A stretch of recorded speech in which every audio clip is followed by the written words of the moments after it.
అండి, నమస్తే అందరికీ. ఎలా ఉన్నారండి అందరూ? ఇవాళ మీకు వాడిపల్లిస్ కిచెన్ నుంచి మా అత్తయ్య గారు మీకు ఆనపకాయ ఇగురు పాలేసి వండబోతున్నారండి, చూపించబోతున్నారండి మీకు. ఇదిగోండి ఆనపకాయ. ఇది జహీరాబాద్ నుంచి తెచ్చారండి, ఆర్గానిక్ దగ్గరుండి పండించారు కదండి.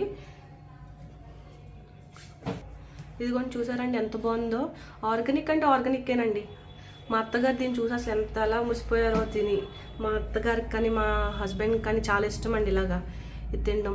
ఇది ఇగురు వండుకుని తింటే ఇంకా ఇష్టం అండి, అందుకని వాళ్ళు ఇగురు చేసి చూపిస్తానండి. ఇదిగోండి పాలేసి చూపిస్తానండి, వాళ్ళు పాలేసుకొని చేసుకుందాం ఇగురు. ఇదిగోండి తొక్కలు తీస్తున్నాను, ఇది తీస్తానండి. మొత్తం అంతెందుకు, ఇది తీస్తాను. ఇదిగోండి తొక్క తీసేసామండి. ఇప్పుడు కొంచెం వాటర్లో వేసుకొని కొంచెం చిన్నగా ముక్కలు కోసుకునండి కుక్కర్లో వేసుకుందామండి.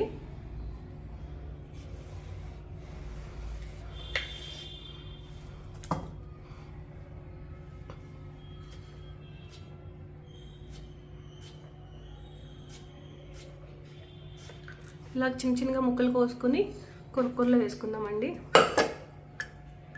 ఉడకాలి కదండి, అందుకని కుక్కర్లో వేసేసుకుందాము. తర్వాత పచ్చిమిరపకాయలు కూడా కోసుకుని ఒక ఉల్లిపాయ కూడా కోసుకుందామండి. ఉల్లిపాయ కూడా కోసుకుని వేసుకుందాము. హలో, వచ్చేసానండి. నేను బయటికి వెళ్ళాను. మా కోళ్ళ బాగా చెప్పు ఉంటుంది, నా మాట బాగోలేదు అంటుంది. అది దాని మాట బాగుందంట. ఈ కూరలో నుండి ఖర్చు ఏమీ ఉండదు. ఆరోగ్యానికి ఎవరైనా చిన్నపిల్లైనా పెద్దోళ్ళైనా చక్కగా అంత కూర పెట్టి తినేయచ్చండి. ఏంటంటే పాలేసి ఉండి కూరలు ఇవ్వండి. పాతకాలం చింతకాయ పచ్చళ్ళు అన్నట్టు ఉందండి. పాతకాలం కూరలు మర్చిపోకూడదండి, తీపిగా ఉంటాయండి, బాగుంటుందండి. కాయలైనా జహీరాబాదు మా తలంకాడికి వెళ్తే వాళ్ళు ఇచ్చారండి పక్కన. అసలు ఆర్గానిక్ అంటే అది తెచ్చింది ఆర్గానిక్కో కాదు మనకు తెలియదు కదండి. ఇది ఒరిజినల్ పక్కన పండిని చూసి తెచ్చానండి. వాళ్ళు ఊరికినే ఇచ్చారులేండి నాకు. అయివ్వండి వెళ్ళేసి పచ్చిమిరపకాయ ఉడకబెడతామండి, అంతే పాలు వేసుకుంటాం. ఆనపకాయ కూరలో పాలు, బీరకాయ కూరలో పాలు, వంకాయ కూరలో పాలు మన పూర్వీకులు చెప్పిన విధానంగా చేసుకుంటున్నామండి. మాకు చాలా ఇష్టం అండి పాలు వేసిన కూర. మా అబ్బాయికి నాకు బొబ్బబ్బా శుభ్రంగా తింటూ ఇవ్వాలండి. ఇదిగోండి ఇందులో కొద్దిగా నీళ్ళ కూరకి వేసాన పేరుకి అండి, ఎందుకంటే పెట్టిన వెంటనే నీరు రాదు కదండి. వేసేసి పొయ్యి మీద ఎట్టేస్తే 2-3 సీటీలు వస్తాయి. ఎందుకంటే డ్యూటీలు కదండి, గమ్మున ఉడకాలండి. లేకపోతే అలా ఉడకబెట్టింది రుచి అండి. లేకపోతే మన మామూలుగా ఉడకబెట్టింది, కానీ మీరు సీటీలు తెప్పించేస్తున్నాను, ఏం చేయమంటారు? ఇదిగోండి పసుపు వేసుకుంటున్నాం అండి. ఇందులో కొంచెం వాటర్ కూడా వేసుకొని కుక్కర్ పెట్టేసుకున్నాం అండి. ఇదిగోండి ఉడికిపోయిందండి. పసుపు కూడా వేసానండి కుక్కర్ పెట్టే ముందు. ఇదిగోండి వాటర్ బాగా ఎక్కువ వచ్చిందండి. కొంచెం నేను కూడా వాటర్ ఎక్కువ వేస్తాను నాకు తెలియక. ఇప్పుడు మొత్తం ఉడకపెట్టాలండి. దీంట్లోకేమో తాలింపు వేస్తున్నామండి. మినప్పప్పు అదిగోండి. మినపప్పు కమ్మదానం ఇస్తుందండి. శనగపప్పు కాదండి కమ్మదానం ఇచ్చింది, మినపప్పు అండి. ఇదిగోండి ఎల్లుల్లిపాయలు కూడా వేసేవండి. కొంచెం ఎల్లుల్లిపాయలు మినపప్పు నేను మళ్ళీ చెప్తున్నాండి, తాలింపుతోనే రుచి వస్తుందండి. మా కోళ్ళ పప్పు తాలింపు పెట్టమంటే అడుగులిపోతుందండి. దాని పప్పు దానికే నచ్చదండి. తాలింపులో గడబడండి, అదే చెప్తున్నాను. మార్చుకో, తాలింపు బాగా పెడితే బాగుంటుంది అనేసి. పాల్లో లాస్ట్లో ఎండింగ్ పాలండి. కూరలో లాస్ట్లో ఎండింగ్ మాకు పాలు వేస్తామండి. పాలు అయితేనే రుచి అండి, కమ్మదనం అండి. అది ఒక రకమైన టేస్ట్ అండి, అంతే. జీలకర్ర ఆవాలు వేసామండి. లాస్ట్ ఎండుమిరగాయలు కరివేపాకు వేసుకున్నామండి.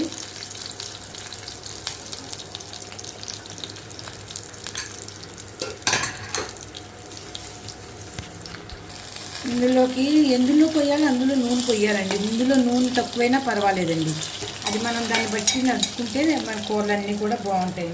తాలింపు మళ్ళీ అంటున్నానండి. వేపడాలు అనగా ఇలాంటి ఇగుర్లు అనగా మినపప్పు వేస్తే ఆ కమ్మదనం వేరండి, ఆ రుచి వేరుగా ఉంటుంది.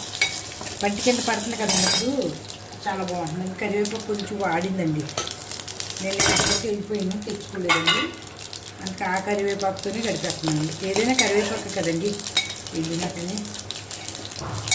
ఇదిగోండి ఎండుమిరపకాయలు అయితే మేము అసలు వెయ్యనండి. ఇప్పుడు ఇక్కడికి వచ్చాక మీకు చూపించడానికి కూడా కంపల్సరీ వేయాల్సి వస్తుంది. మీరు కూడా తినగలిగితే అవసరమైనంత వరకు ఎండుమిరపకాయలు తగ్గించుకు తినండి, మంచిదండి. ఇదిగోండి ఆఖరి లాస్ట్ని తాలింపు అయిపోయిందండి.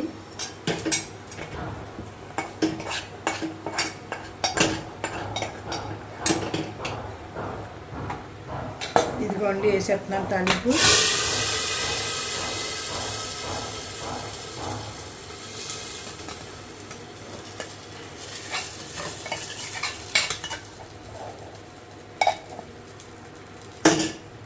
ఇదిగోండి తాలింపు శుభ్రంగా వేసేద్దామండి. కొంచెం దగ్గరికి అయ్యాకనండి పాలు వేద్దామండి. పాలతో అసలు రుచి మినపప్పు తాలింపు ఎల్లుల్లిపాయ ఉంది కాబట్టి పాలు దానికి తోడైతే అండి ఇంకా అది చెప్పక్కర్లేదండి. అది ఇప్పుడు కొంచెం దగ్గర అవ్వాలండి బాగానే. పాలు కూడా వేసేద్దాము. టైం అయిపోతుంది డ్యూటీకి అండి. పాలు మనం పోసుకోవటాన్ని బట్టి ఎన్ని పోసుకుంటే అంత కమ్మదనం అండి.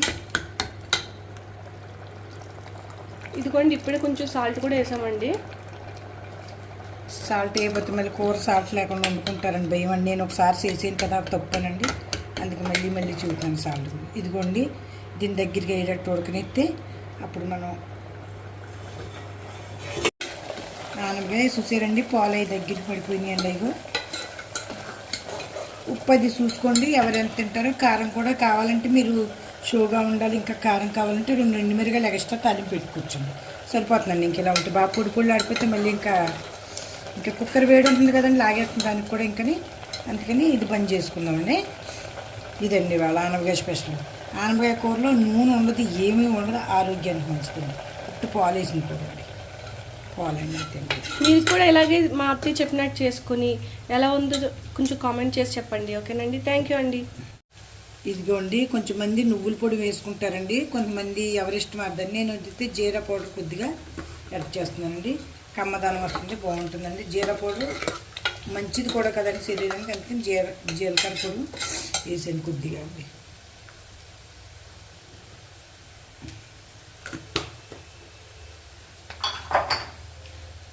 ఆనపకాయ పాలు వేసిన కూర ఇగురు తయారైపోయిందండి. ఆనపకాయ ఇగురు మరి నాకు తెలిసిన కాడికి మా ఊళ్ళో అందరూ కూడా ఇలాగే చేస్తారండి, పాలు వేసి ఇగురు. ఇందులో కొంతమంది ఉప్పు కూడా వేసుకోవచ్చండి, ఎందుకంటే ఈ మధ్య ఉప్పు వండి ఆఖరికి తయారైపోయింది ఆనపకాయ కూర.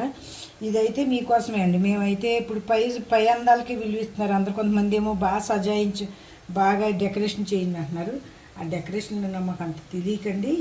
ఇదిగో మీకు చూపించడానికని అండి. అయితే కూర రుచి కోసం అయితే మటుకి చూడండి, మీరు చూసి మీరు లైక్ కొట్టండి. ఇదిగోండి ఎండుమిరపకాయలతో వీటితో ఇది కమ్మగా ఉంటుందండి. ఏ పిల్లలైనా తినేస్తారండి.